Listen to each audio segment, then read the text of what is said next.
Daring Abroad is brought to you by our friends at Remitly. Download the Remitly app to send money back home.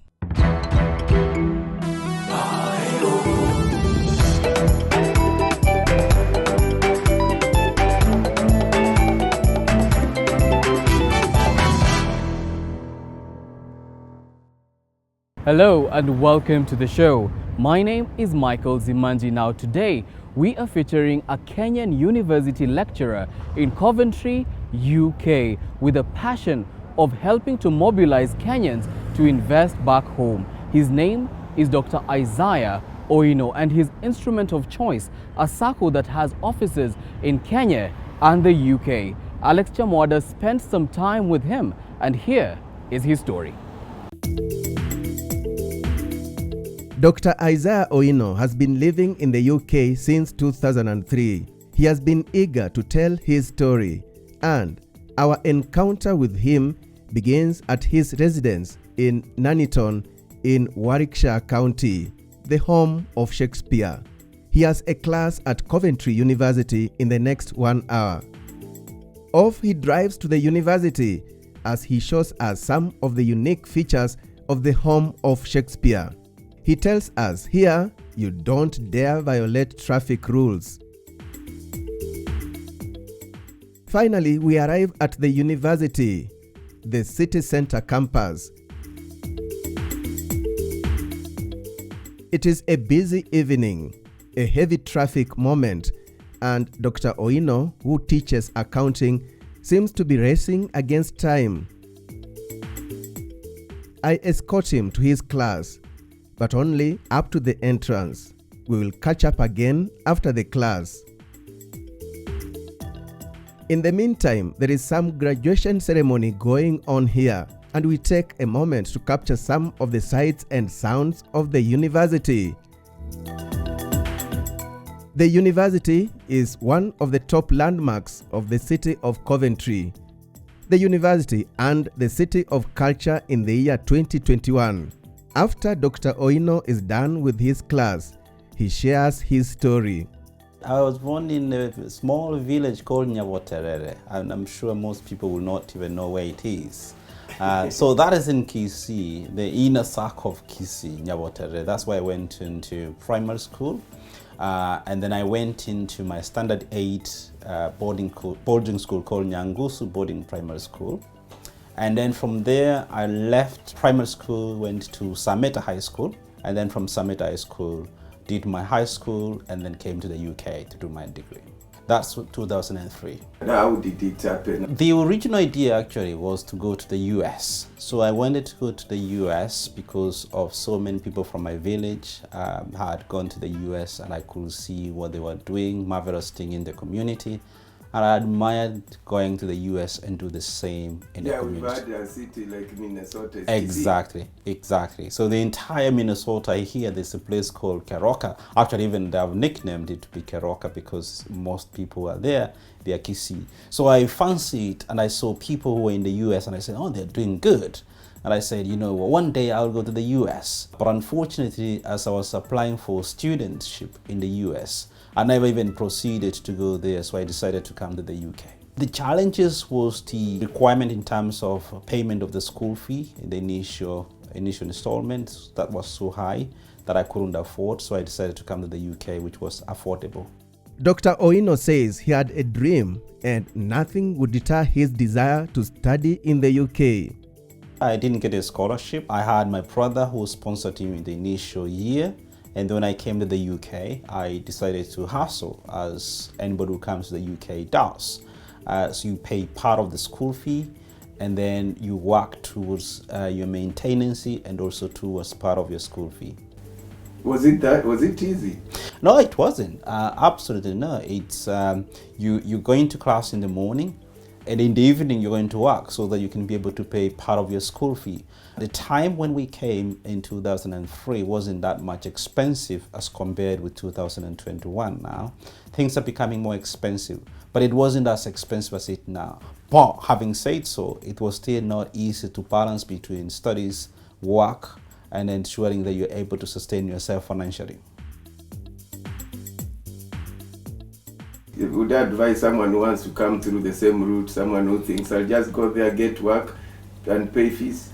It's not easy unless you're very disciplined in terms of money, because UK can be expensive. So if you are a person who can be able to discipline yourself and say, I'm going to work and pay part of my school fees, as long as you come having paid a deposit, then you can be able to manage that.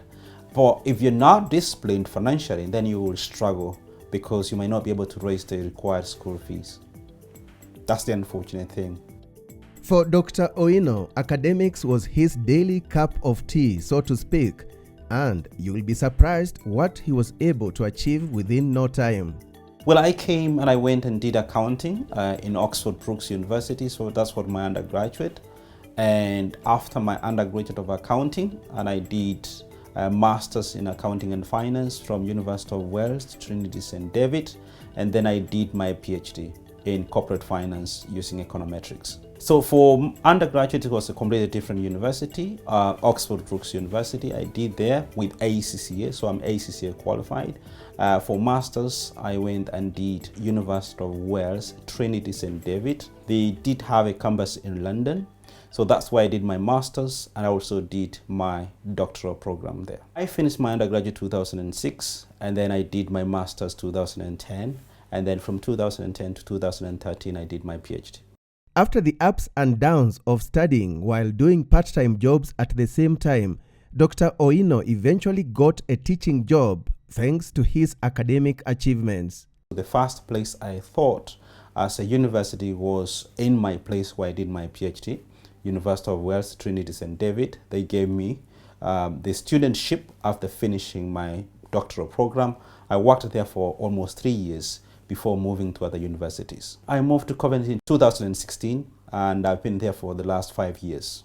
So how is it in the UK, working as a lecturer compared to maybe what you've had and people being in Kenya as lecturers? I think here we're fortunate enough. We do have a lot of facilities. I've not had an issue with facilities. I work from home. I've given my laptop to use. I've got an office to go and use if I need to. So the facilities are there. And in terms of the pay, it's contractual. If my employer has agreed to pay me at the end of the month, then I expect payment at the end of the month without fail. Dr. Owino has not forgotten his motherland. He is part of an initiative to support research in Kenyan universities. There is a program that we are launching at Coventry University. I'm actually in discussion with somebody who is in charge of partnership in terms of going into partnership with some of the universities in Kenya. So that's something that is in pipeline in terms of transfer of the knowledge or sharing knowledge. What would you want to tell one who wants to come as a student? Where to begin? Just go online? I think we're now 2021. If you look into maybe 20 years ago, if you wanted to come to the UK here, you will print the application form, post the application form to the specific university that you want to apply.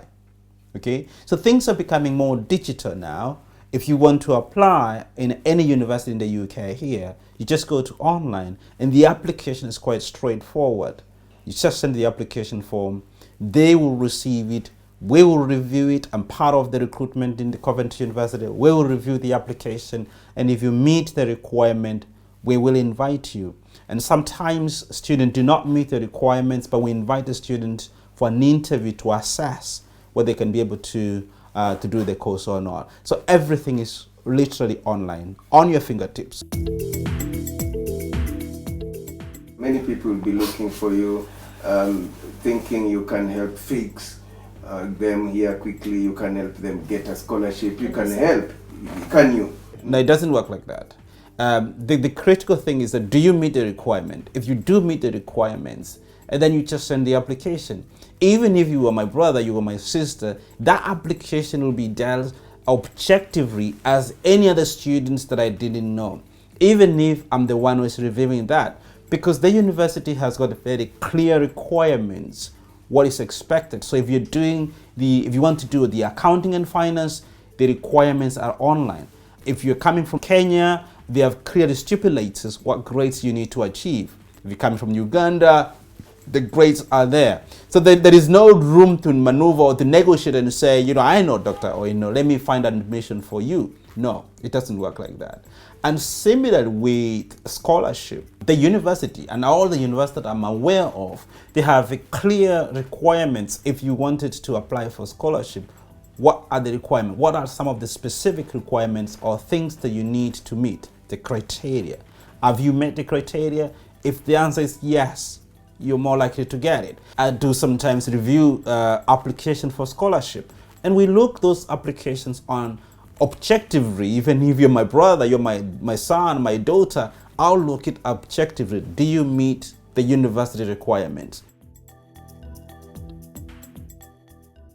How inspiring. Time now for a break, but there's more to come with Dr. Isaiah Owino and Stoke UK Diaspora Sacco.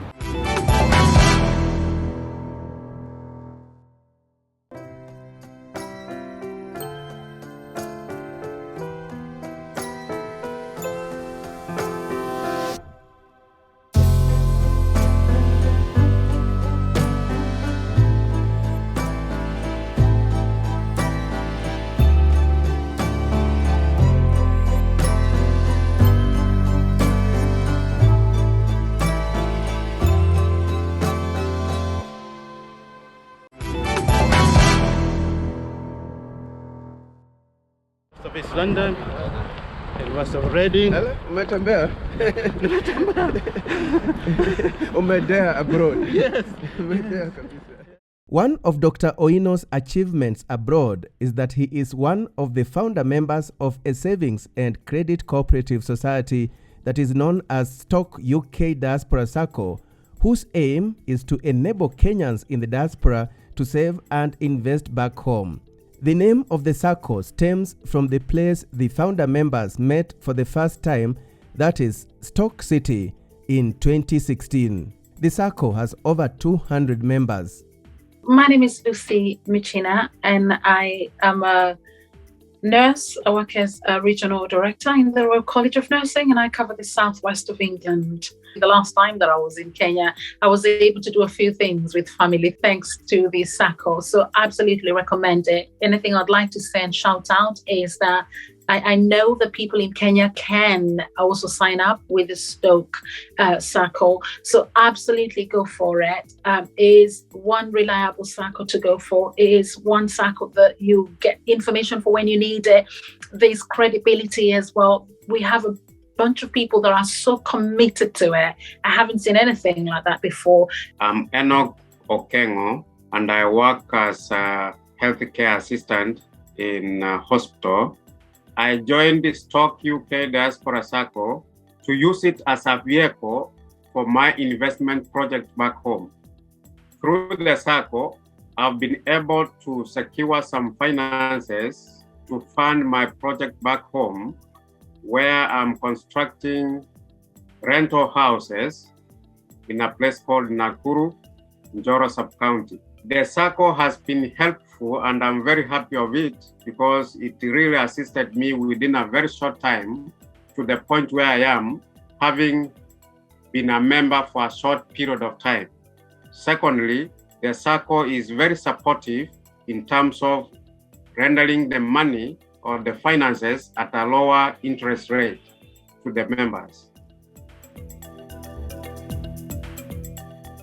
We have members in the UK, we have members in the US, we have members in Australia, Canada. We have 2 members in Brazil right now. Kenya, we do have some members as well. So we have our main office in Kenya, Garden Shopping Mall. In the diaspora here, as where we are right now, is more of the head office for the Stoke UK Diaspora Sacco. But as a requirement for SASTRA, we opened an office in Kenya. The Sacco's office in Kenya is in Karen. It is headed by a general manager. We can't stop appreciating the benefits of technology, because what has happened is that we are now able to run a Sacco across the globe. People from various backgrounds with various time zones, but we're actually able to have seamless operations because we are able to have virtual meetings from time to time. We are able to save our documents in one location. Thanks to Google Drive, we're able to save our documents there, share the documents as much as we want. We're able to respond to various people's inquiries. Inquiries keep on coming in from various destinations in the world. And I tend to believe that it could not have been the same if technology is not an advanced stage as it is currently. Stoke UK Diaspora Sacco is among those accredited by the Sacco Society's regulatory authority, SASRA. We've got an asset base of about 100 million at the moment. What we've done is that we have, because of the regulations, we are not allowed to have more than 10% of our asset base to be in land. So what we've done is we've created a company called Stoke Investment PLC, and the whole objective is that it then gives us a vehicle to invest in land and housing, because we want to invest in big time for members. Once you become a member, there are two arms. One, the savings, where you save, and from there you can borrow. You can take a loan 4 times your savings. And then every month is a requirement that you buy 1 share. So there is savings and there is investment. So the investment arm was charged with the responsibility of buying land and properties in Kenya. When people see the word diaspora in our name, they imagine that this is purely diaspora. The basic criteria for being a member is being Kenyan. So, because we are trying to encourage our Kenyans to save and invest. So, it doesn't matter where you are in the world. This is your circle. And then the typical member is basically someone who has got an income, is able to save, or rather needs to save, because truth be told, everyone needs to save. So if you've got an income, we're encouraging you to save and save with the circle, so that we can then invest that money for you. You will be able to earn interest, you'll be able to earn dividends at the end of the period, but most importantly, you will be able to borrow to carry on with your investment objectives. For Dr. Owino, his is a dream come true. He has acquired academic papers in a foreign land, yes, but he has never abandoned the Kenyan in him, so to speak. And despite his busy schedule, he is still able to keep his social capital intact with a view to reconnecting with Kenya. We do have a WhatsApp forum with Kenyans in the academia. We're not many, but unfortunately we haven't met physically, most of them. It can be a busy moment in terms of being in academia. You got research to do, you got markings to do, and being a chairman of Stoke UK Diaspora Sacco, you do have a lot of work to do as well. So it's very difficult for me as an individual to find a time that is free that we can go and do socializing. And I think that's the difference between Kenya and here. In Kenya, I think you got quite a lot of time that you can socialize, but in the UK here we have very limited. So we do have Kenyans in academia, but Coventry, I'm not aware of any. Probably there might be one, but I haven't met anybody so far. Thank you, Alex, for that story. Time now for our Back Home segment, where we get to showcase Kenya and the numerous investment opportunities to the world. Today, we are at Parkwood Villas in Syokimau. Now, these are modern residences that are ideal for family. Take a look at this.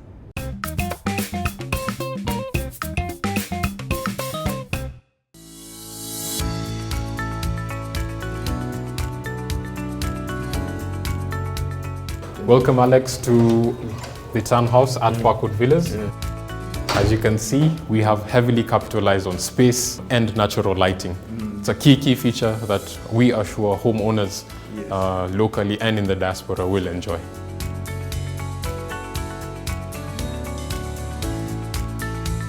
And open plan kitchen, eh? Yes, as you can see, you have your sink here. It's quite fashionable. It is. You're allowed to cook and still enjoy a conversation with the people in the living and dining room. The kitchen does come fully fitted. What you have is the cooker top, the hood, and also your oven. So from here, Alex, you do have access to your private garden at the back. As you can see, there's a gas cage for security of your gas cylinder. So as you see, Alex, the garden opens up to this area that also has access to your dining area. Somewhere to relax. Yeah? Yes, to enjoy your breeze or your evening reading. Basically, Parkwood is stylish living, contemporary living and space. What we offer at Parkwood is a family home where you reside, you live comfortably, we give you a home.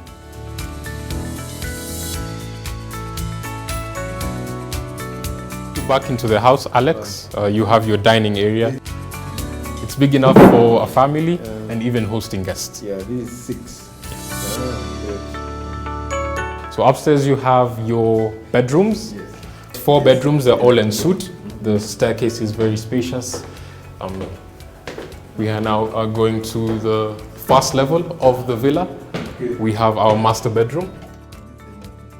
Very, very big bedroom. We want you to rest and enjoy where you're staying.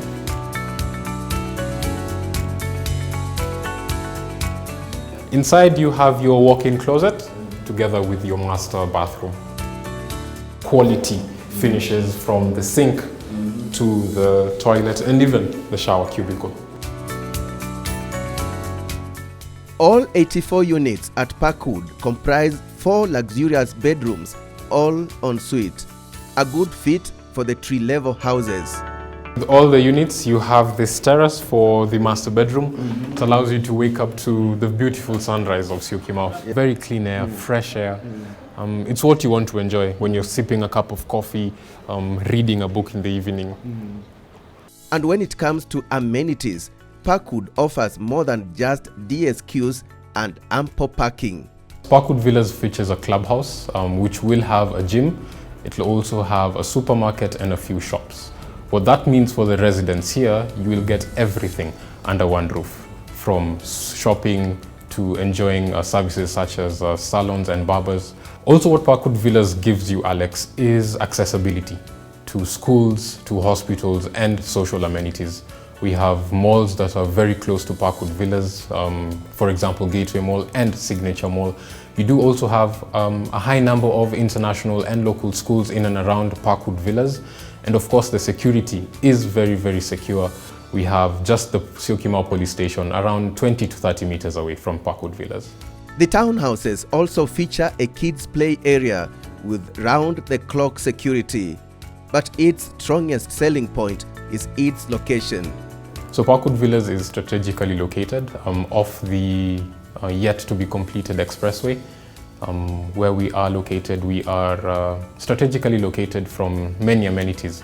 You are having the Jomo Kenyatta International Airport, you do have the SGR Nairobi terminus and also the commuter railway terminus. Currently, a unit goes for 17 million Kenya shillings. We do welcome mortgage buyers from financing from different banks and also cash buyers. You are invited to do or purchase one of the units for investment purposes if you want to buy and rent it out, or buy and do somewhat of an Airbnb purpose. And of course then homeowners are welcome because we welcome you to enjoy Parkwood Villas as a family. So for all those looking for a modern take on comfort and convenience, Parkwood Villas is definitely the place for you.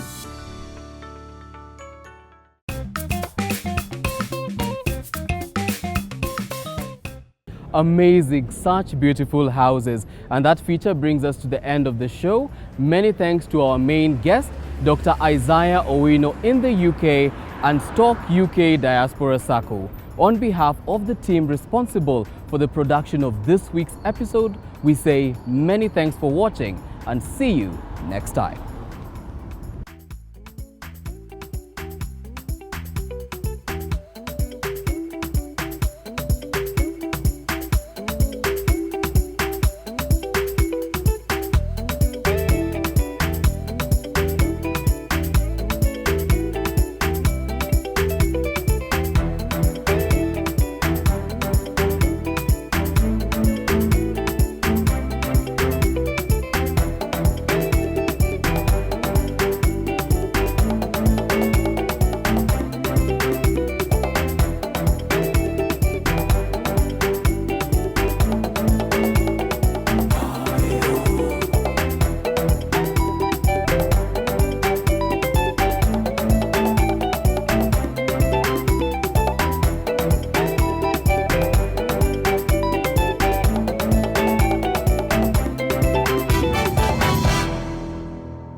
Daring Abroad is brought to you by our friends at Remitly. Download the Remitly app to send money back home.